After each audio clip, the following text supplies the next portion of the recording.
E eu converso agora sobre o autoteste aprovado pela Anvisa com o Fábio Arcuri, que é presidente do Conselho de Administração da Câmara Brasileira de Diagnóstico Laboratorial. Oi, Fábio, bom dia. Já queria saber de você como é que foi, se foi bem-vinda essa notícia agora da Anvisa de aprovação do autoteste e se isso pode desafogar, por exemplo, o sistema de saúde.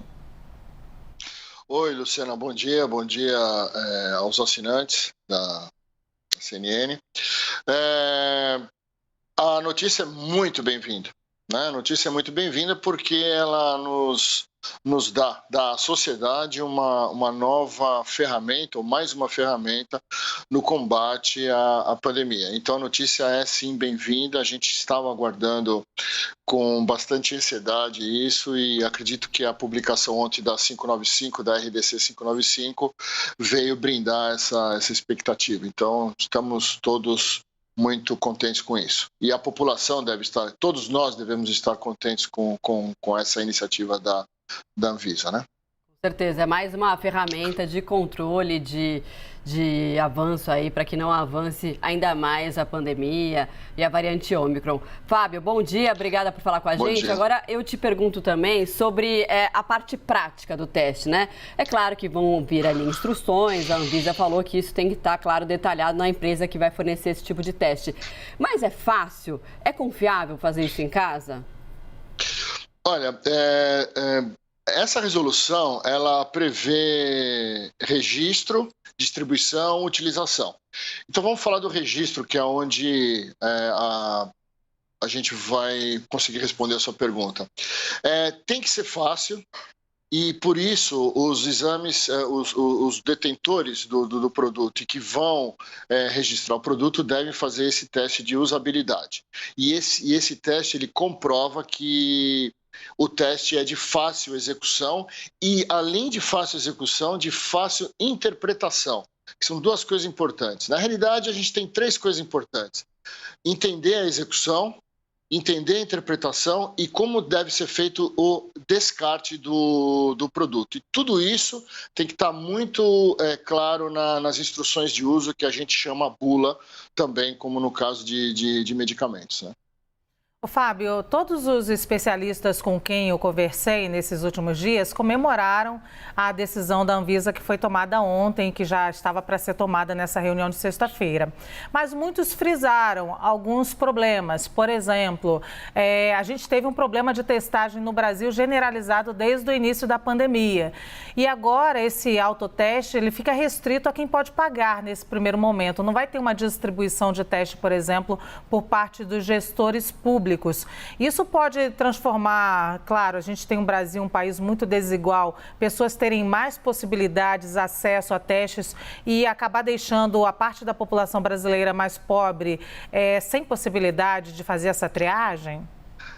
Olha, a mesma norma, de novo, na 595, ela prevê autorização, ela dispõe que as políticas públicas, né, o Ministério da Saúde, enfim, os órgãos públicos, podem sim distribuir esse produto para a população. Então, isso vai depender muito da iniciativa do poder público em disponibilizar esse tipo de teste para a população em geral.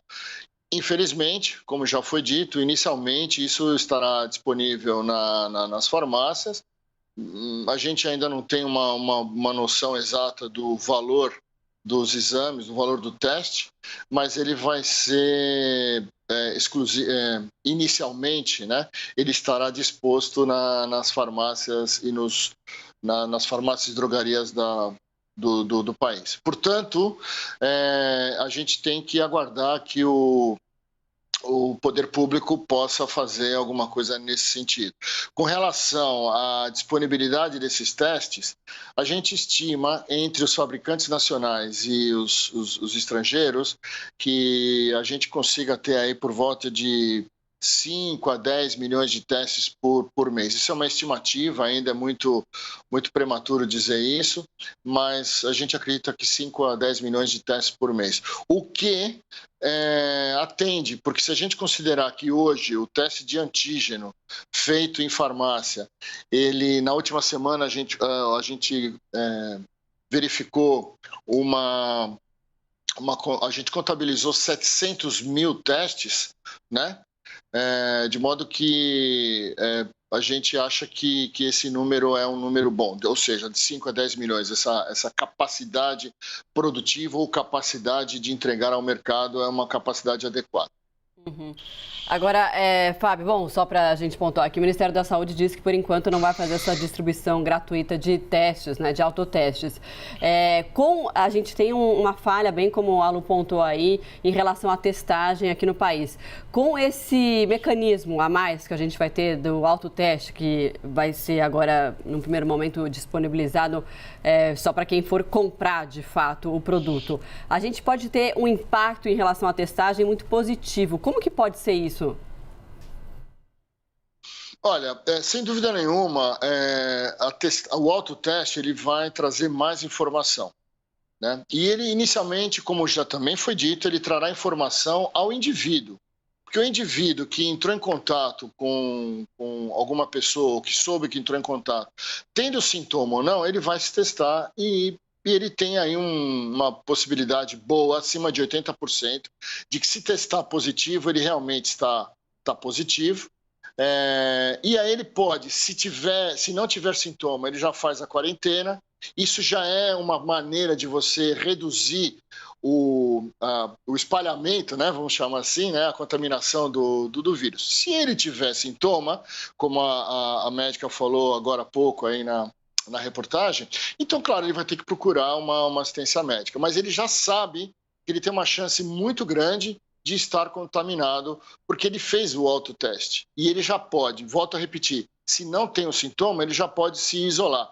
Então, isso corrobora com aquilo que vem se falando há muito tempo, né? É importante a utilização de máscara, é importante o distanciamento social. A gente ainda está na pandemia e máscara e distanciamento social, claro, não vou falar da vacina porque é óbvio, a vacina é importante, são ações fundamentais para que a gente reduza a disseminação desse vírus.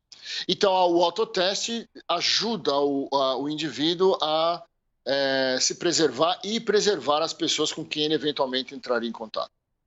Fábio, a mesma resolução da Anvisa traz aqui que esse teste não deve ser usado para contabilizar casos positivos de Covid-19 pelo próprio Ministério, pelo próprio governo, e também não pode ser usado como atestado para empresas. Como é que você viu essa decisão dessa resolução? Foi acertada? Na minha opinião, na opinião da Câmara, essa decisão foi acertada. Esse tipo de teste é um teste orientativo. Então, ele é uma triagem. É mais ou menos o mesmo conceito quando uma mulher tem alguma suspeita de gravidez, faz o teste de farmácia e dá positivo, então aí ela vai para o laboratório para fazer, de fato, o teste, enfim. É claro, ela vai ao médico também, mas e o médico acaba solicitando exame laboratorial. Então, assim, esse exame, o autoteste, ele é um sinalizador. Opa!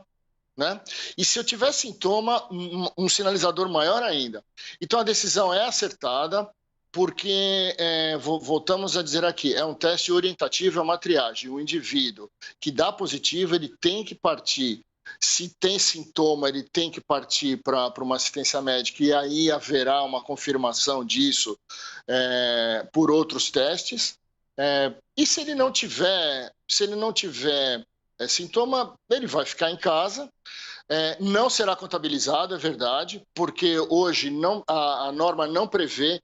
Não obstante a isso, a CBDL está tentando verificar junto a alguns pesquisadores lá na Universidade de São Paulo, algum aplicativo em que o próprio paciente pudesse fazer essa submissão. Isso não é possível agora, não deve ser feito, né? As empresas disponibilizarão no kit, né, no dispositivo que se chama, que é o kit de diagnóstico, os canais de atendimento da própria empresa e do Ministério da Saúde, caso o indivíduo queira entrar em contato. Mas a gente vê a decisão acertada, sim. Fábio, só para a gente encerrar, então a gente sabe que é importante também para a gente até baratear o custo desse autoteste, a concorrência. A gente entrevistou aqui ontem o gerente de tecnologia da Anvisa, que falou que inclusive já tem empresas interessadas e que a partir de segunda-feira já deve receber pedidos de registro para comercializar o autoteste aqui no Brasil. Já tem muitas empresas competentes, a gente deve ter uma variedade grande até para o custo ser menor para o consumidor? Olha, dentro da CBDL, a gente tem aí aproximadamente 6, 8 empresas que seguramente iniciarão um processo de registro. Essas 6, 8 empresas, elas são o total de empresas nacionais e multinacionais. Portanto, não creio que a gente vai ter um problema, primeiro, de abastecimento, e acho sim que o preço será adequado à realidade nacional, né? Eu não vejo grandes problemas. Óbvio que o ideal seria que isso fosse distribuído de maneira gratuita, principalmente nos lugares com questões econômicas mais relevantes, para que a gente pudesse assegurar uma maior segurança e reduzir a transmitibilidade do vírus. Mas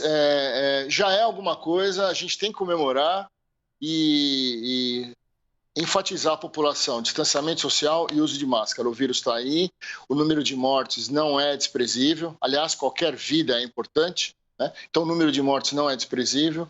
Que bom que a gente está alcançando níveis importantes de vacinação, de modo que eu acho que a gente está caminhando para um bom desfecho dessa pandemia em pouco tempo. Muito obrigada, então, ao Fábio Arcuri, que é presidente do Conselho de Administração da Câmara Brasileira de Diagnóstico Laboratorial. Não é tão fácil de falar assim, né, Fábio? Obrigada. Obrigado a vocês. Até logo.